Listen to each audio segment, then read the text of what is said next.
जय श्री कृष्ण। वृश्चिक राशि और वृश्चिक लग्न के लिए बहुत इंपॉर्टेंट टाइम है, क्योंकि राहु केतु आपके चतुर्थ और दशम भाव में जो आपके profession, asset, total overall horoscope को संभाले हुए हैं। सेकंड हाउस में मंगल हैं, अस्त हैं, शुक्र हैं, अस्त हैं, सूर्य और बुध बैठे हुए हैं। मंगल सूर्य का कॉम्बिनेशन थोड़ा एग्रेसिव है, बोलने पे थोड़ा ध्यान रखना है, गलत सलत ना बोल दें, नहीं तो रिलेशनशिप में फर्क आ जाएगा। क्योंकि सप्तम भाव के लॉर्ड जो हैं, आपके रिलेशनशिप के लॉर्ड जो हैं, ये आपके सेकंड हाउस में आके उसको स्ट्रेस में ला रहे हैं, ध्यान रखने की जरूरत है। दूसरा, सूर्य भी आपके दशम भाव के लॉर्ड हैं, वो भी स्ट्रेस में आ रहे हैं। बस इसमें ही ध्यान रखना है, कुछ अपने व्यवहार पे नियंत्रण रखना है। शनि पंचम भाव में है, अच्छे नक्षत्र में है, एसेट के कारक हैं, और गुरु यहाँ पर वक्री हैं। शनि और गुरु की दृष्टि इस पूरे कॉम्बिनेशन को एक्सप्लोरिंग बना रहा है, उठाव रहा है। ये चारों ग्रहों का स्तर उठ रहा है, उठाव आ रहा है इनमें। तो वीक की शुरुआत के समय अगर अपन देखें तो कर्क राशि से शुरुआत होती है। 5 तारीख को कर्क राशि में चंद्रमा है, भाग्य भाव में है, अच्छी प्रवृत्ति बन रही है, आध्यात्मिक है, थोड़ा सा चिंतन मननशील है। मंगल की जो दृष्टि है, मंगल अस्त है, लेकिन शनि की वजह से स्ट्रांग हो रहे हैं। इस मंगल की दृष्टि इस पर है, थोड़ा पीड़ित हो सकता है चंद्रमा, मन में उद्विग्नता हो सकती है, थोड़ा सा आपका थोड़ा एग्रेशन आ सकता है, डिससेटिस्फेक्शन हो सकता है, लेकिन ऐसा कोई बात नहीं है। 5 तारीख को चंद्रमा कर्क राशि में आ जाते हैं। अब कर्क राशि में चंद्रमा आ गए। चंद्रमा जब कर्क में आते हैं, शुक्र और सूर्य दोनों नीच नवांश में हैं।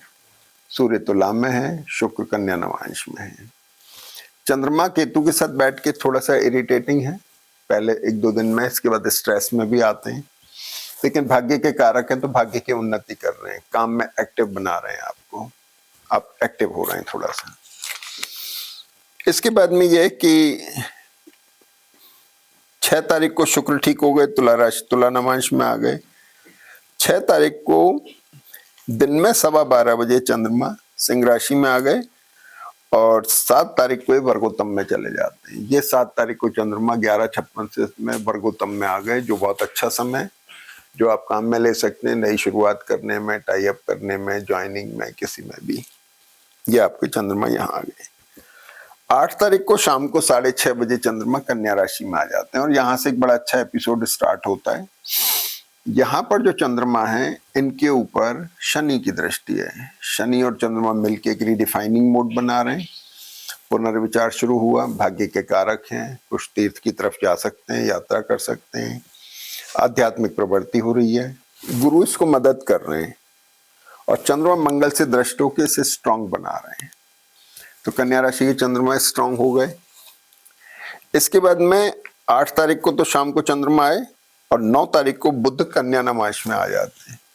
बुध उच्च नवांश में आ गए। चंद्रमा के लॉर्ड जो है, ये कन्या राशि है, इसके लॉर्ड बुध अपने से चौथे बैठ के उच्च नवांश में, यहाँ चंद्रमा ताकतवर हो गए, स्ट्रांग हो गए।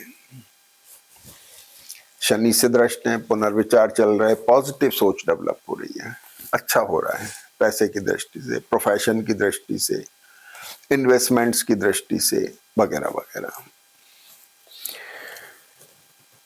सबसे खास बात क्या हुई कि 10 तारीख को फिर शुक्र वर्गोत्तम में चले जाते हैं। 10 तारीख को शुक्र जो यहाँ पर थे, ये वर्गोत्तम में आ गए। शुक्र आपके 12th लॉर्ड हो गए, 7th लॉर्ड हो गए।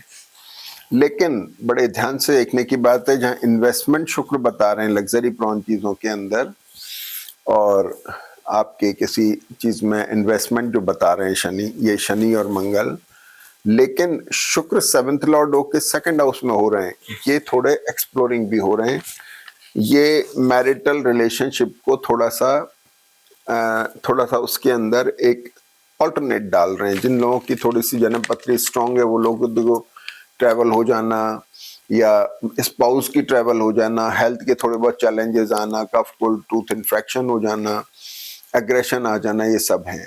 जन्म पत्री जिनकी कमजोर है, उन लोगों को थोड़ा ध्यान रखने की जरूरत है। इसके बाद में 11 तारीख को चंद्रमा वर्गोत्तम में है, 11 को चंद्रमा तुला में आते हैं। अब देखिए यहाँ पर चंद्रमा तुला राशि में आए, शुक्र ऑलरेडी वर्गोत्तम में है, यहाँ भी चंद्रमा ताकतवर है। कन्या और तुला के चंद्रमा 8 तारीख से लेकर 11 तक बड़े स्ट्रांग मोड में है। तो आपके लिए बहुत अच्छा वक्त है जिससे आप काम में ले सकते हैं। शुक्र उच्चनुमांश में वर्गोत्तम में गए जो सप्तमेश भी है। भाग्येश चंद्रमा है तो भाग्य को उन्नत दे रहे हैं, बल दे रहे हैं। एक सिस्टम होता है ज्योतिष में, उसके हिसाब से चंद्रमा की दृष्टि सप्तम भाव पर भी है, तो ये मैरिटल और बिजनेस रिलेशनशिप को भी इफेक्ट कर रहा है। डिपेंड करेगा आपके मूल इस पर, जन्म पत्री पर किस तरह का इफेक्ट आ रहा है। लेकिन चंद्रमा का तुला राशि में होने से आपके मैरिटल और बिजनेस रिलेशनशिप में भी फर्क आ रहा है। बुध चंद्रमा का कॉम्बिनेशन आपको कफ कोल्ड एलर्जी दे सकता है, एसिडिटी दे सकता है, ये चीजें हो गई। राहु और गुरु की दृष्टि इसमें थोड़ा डिससेटिस्फेक्शन ला रहे हैं, तो hormonal imbalance, hormonal problems to the spouse, आपको भी कुछ पेट की समस्याएं हो सकती हैं, गैस्ट्रिक फॉर्मेशन हो सकता है और थोड़ा सा डिससेटिस्फेक्शन मेंटल पार्ट पे हो सकता है, एक्सपेंसेस को लेके, ट्रैवल को लेके और इनको लेकर के। 11 तारीख को चंद्रमा तुला राशि में आ गए, वर्गोत्तम में सुबह 11:30 बजे तक, नई शुरुआत के लिए बहुत अच्छे हैं। 8:30 बजे सुबह सूर्य भी वर्गोत्तम में चले जाते हैं, तो सॉरी, दशमेश सूर्य भी वर्गोत्तम में, शनि और गुरु से दृष्ट हैं।